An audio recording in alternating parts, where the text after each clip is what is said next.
তিস্তা প্রকল্প বাস্তবায়নের জন্য অন্তর্বর্তী সরকার চীনের সাথে আবার আলোচনা শুরু করেছে এবং রীতিমতো ঋণ চাওয়া হয়েছে।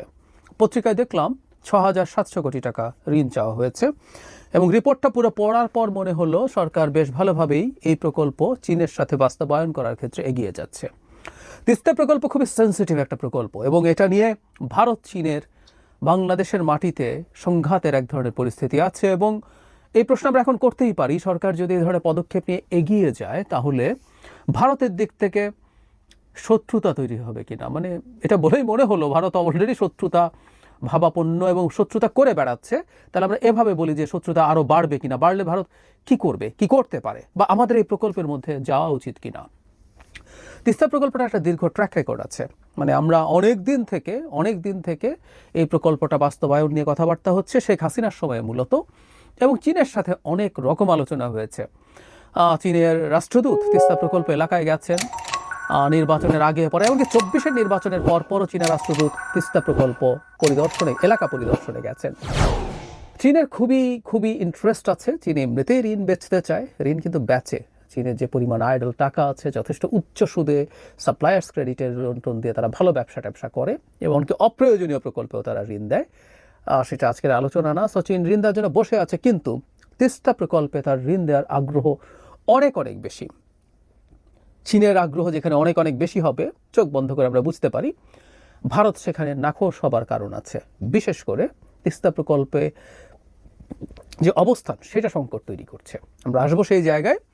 তার আগে প্রকল্পটা আসলে কি সেটা নিয়ে একটু কথা বলা দরকার। সেটা হচ্ছে, এখানে মূলত বর্ষার সময় যখন অনেক বেশি পানি আসে, তিস্তার গজলডোবা ব্যারাজ আছে ভারতে, সেই ব্যারাজের পানি তখন ছেড়ে দেওয়া হয়, তখন প্রচুর পানি এসে আমাদের এখানে ভয়ঙ্কর বন্যা হয়, ভাঙন হয়।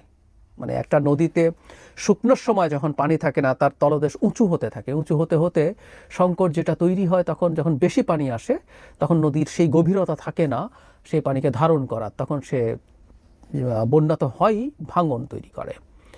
এটার জন্য এককভাবে ভারত দায়ী। তার কারণেই আমাদের নদীর যে বেড আছে সেটা উঁচু হতে থাকে, যেহেতু শুকনোর সময় তিস্তা একেবারেই পানি শূন্য থাকে আর বর্ষার সময় পানি ছেড়ে দেয়। ফলে পানি তো আর আমরা বাড়াতে পারবো না।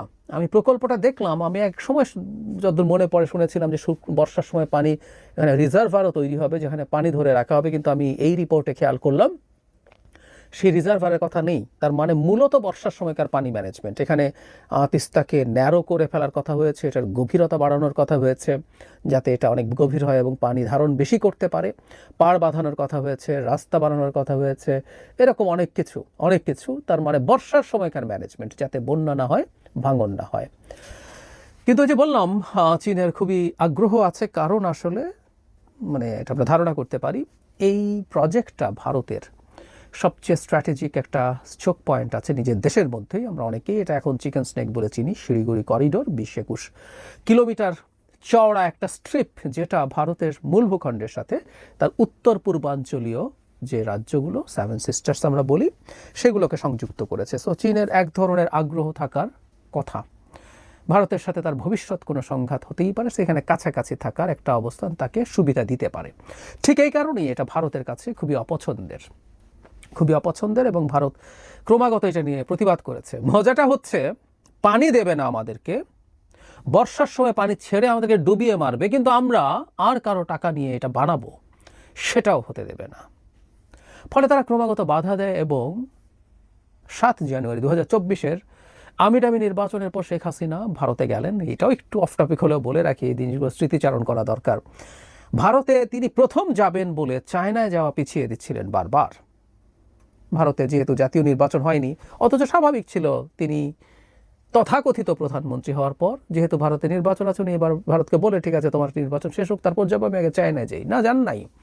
উনি তার প্রভু শেখ হাসিনা, তার প্রভু মোদির, অনেকে অবশ্য মোদিকে অন্য কিছু বলেন, যাই হোক, যে প্রভু মোদির সাথে দেখা করবেন এই সিদ্ধান্তের জন্য অপেক্ষা করলেন। এবং ভারতের সাধারণ নির্বাচন হওয়ার পর, মোদি প্রাইম মিনিস্টার হবার পর তিনি ভারতে যান এবং এসে ঘোষণা করে দেন তিস্তা প্রকল্প ভারতই করবে।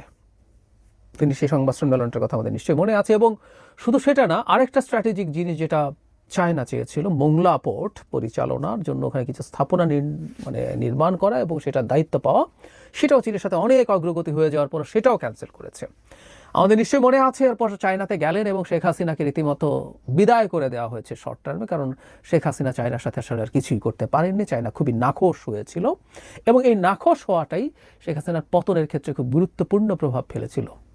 যাই হোক, ভারত কোনোভাবে এটা চাইছিল না এবং আমরা নিশ্চিত থাকতে পারি ভারত এই প্রজেক্ট দেবো টেবো বলে টাকা পয়সার কথা বলে আদতে ওগুলো দিত না, কিন্তু ভারত ঢুকে পড়ে এই জিনিসটাকে ঝুলিয়ে দিয়েছিল।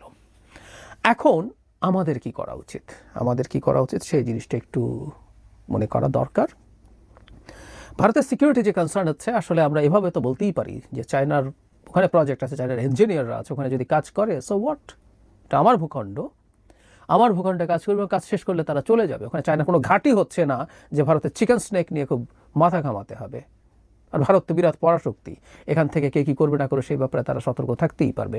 আবারও বলছি, এখানে জাস্ট একটা প্রজেক্ট তৈরি হবে, এটা যতদিন চলবে 29 সালে শেষ হয়ে যাবে সম্ভবত, যদি আমরা শেষ শুরু করি। তো যদি শেষ হয়ে যায় তারপর চাইনিজরা চলে যাবে, এটাই তো স্বাভাবিক, এত দেখার কি আছে। বাংলাদেশের মাটিতে ভারতের ইনসার্জেন্সি, ভারতের 7 সিস্টার্স ইনসার্জেন্সি হতো, এই আলাপগুলো আছে। তারা অনেকেই বাংলাদেশের মাটিতে ছিলেন, মাটিতে বসে সেই কাজ করা, আর আবার এখানে একটা প্রজেক্ট চাইনিজরা করা, আমাদের আকাশ পাতাল পারত। সুতরাং ভারতের সোকল কনসার্ন আমরা আসলে দেখবো না, দেখতে চাই না।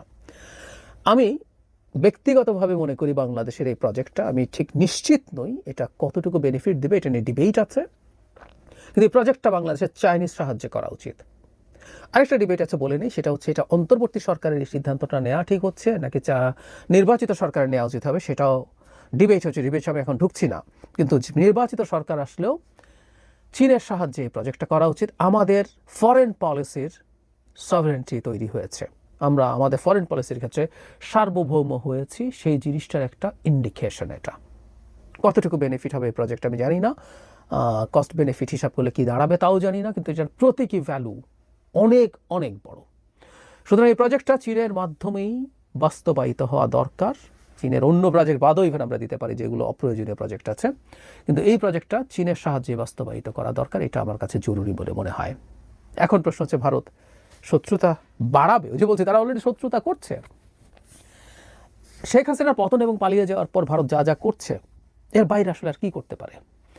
বাংলাদেশের সাথে বিভৎস সম্পর্ক তৈরি করেছে তারা, ভিসা বন্ধ করে দিয়েছে যাতে তার নিজের ক্ষতি হলেও, যে আমরা বলি না নিজের নাকের পরে যাত্রাভঙ্গ করা, তার নিজের অর্থনৈতিক ক্ষতির পরও বাংলাদেশের সে ক্ষতি করার চেষ্টা করছে, তার ক্ষতি হচ্ছে কিন্তু আমাদেরও ক্ষতি হচ্ছে, সে আমাদের ক্ষতি করার চেষ্টাই করছে। তো সেটা যদি হয়ে থাকে এরপর আসলে ভারত আর এক্সট্রা কি করতে পারে? শুধুমাত্র ভিসা না, সে তার শুল্ক দিয়ে আমাদের রপ্তানির ক্ষেত্রে তার মাটি হয়ে নানা রকমভাবে আমাদেরকে সংকটে ফেলার চেষ্টা করে যাচ্ছে। তাহলে প্রশ্ন হচ্ছে নতুন করে আর কি করতে পারে? সে সীমান্তে হত্যা করছে, বাংলাভাষীদেরকে বাংলাদেশে পুশিন করাচ্ছে, নানান কিছু হোয়াট নট, সব কিছু করছে। নতুন কি করবে? সোলজার পাঠাবে, সোলজার পাঠিয়ে যুদ্ধ বাঁধিয়ে দেবে বাংলাদেশের সাথে, এই বাকি আছে। আর কি? বাংলাদেশকে ডিস্টেবিলাইজ করার চেষ্টা এখনও সে করে বেড়াচ্ছে। আওয়ামী লীগের টাকা আর ভারতের গোয়েন্দা সংস্থা মিলে এই চেষ্টা চলছে, এই চেষ্টা চলছেই। এটা করলে আরও বাড়বে, কত বাড়বে? এখনও কি ইচ্ছা করে কম করছে? পারছে না। সুতরাং আমি ভারত কি আর নতুন করে করতে পারে সেগুলো মাথা ঘামাই না। একটা কথা খুব ইম্পর্টেন্ট, একটা দেশকে আসলে এরকম আইসোলেট করে ফেলা খুব বোকামি। এইভাবে আইসোলেট করে ফেলে আসলে একটা দেশকে প্রকারান্তরে একা একা চলতে শিখিয়ে দেওয়া হয়। আমার খুব পছন্দের একজন international analyst Farid Zakaria, China আমেরিকার ট্যারিফ যখন দিচ্ছে বিভিন্ন দেশের ওপরে, তখন ফরিদ এই কথাটা খুব বলেন যে লোকজনকে আমেরিকা ছাড়া চলা শিখিয়ে দিচ্ছেন ট্রাম্প। এই শিখিয়ে দেওয়াটা ঝুঁকিপূর্ণ।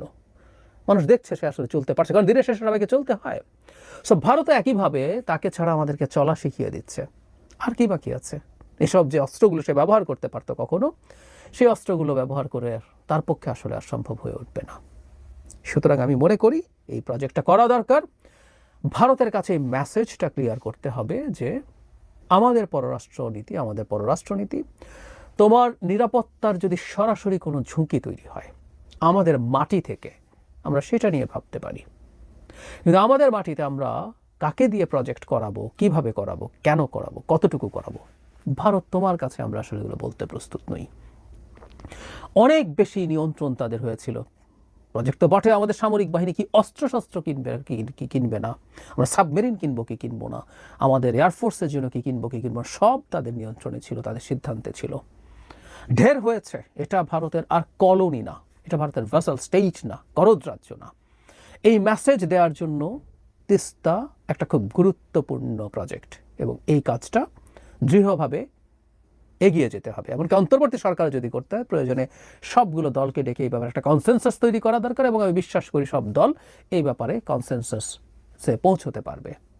আমরা আমাদের মতো চলবো। পাকিস্তানের সাথে আমাদের সরাসরি সমুদ্র জাহাজ চালু হবে কি হবে না, পাকিস্তানের কাছ থেকে আমরা আর্টিলারি শেল কিনবো কি কিনবো না, ফাইটার কিনবো কি কিনবো না, আর কাছ থেকে কি কিনবো না কিনবো, এগুলো আমাদের সিদ্ধান্ত।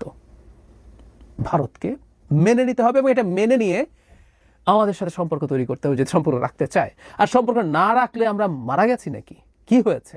কিচ্ছু হয় নাই, কিচ্ছু হয় নাই। সুতরাং সম্পর্ক না রেখেও বা কী করবে? আর বাকি আছে যুদ্ধ ঘোষণা। দেখলাম ভারতের হ্যাডাম কতটুকু পাকিস্তানের সাথে, দেখা যাক। ওইটুকু সাহস তাদের হওয়ার কোনো কারণ নাই। আর গোয়েন্দা টোয়েন্দা দিয়ে আওয়ামী লীগকে দিয়ে এটা সেটা করা, কী করবে? কিছুই পারে নাই। একটার পর একটা উস্কানি দিচ্ছে, আওয়ামী লীগকে রাখছে, শেখ হাসিনাকে দিয়ে আজে বাজে কথা বলাচ্ছে, তাদের অফিস খুলছে, আবার সেটা অস্বীকার করছে, নানান কিছু করছে। এই তো সব আমরা ফেস করে ফেলেছি, নতুন করে আর দেখার কিছু বাকি নেই।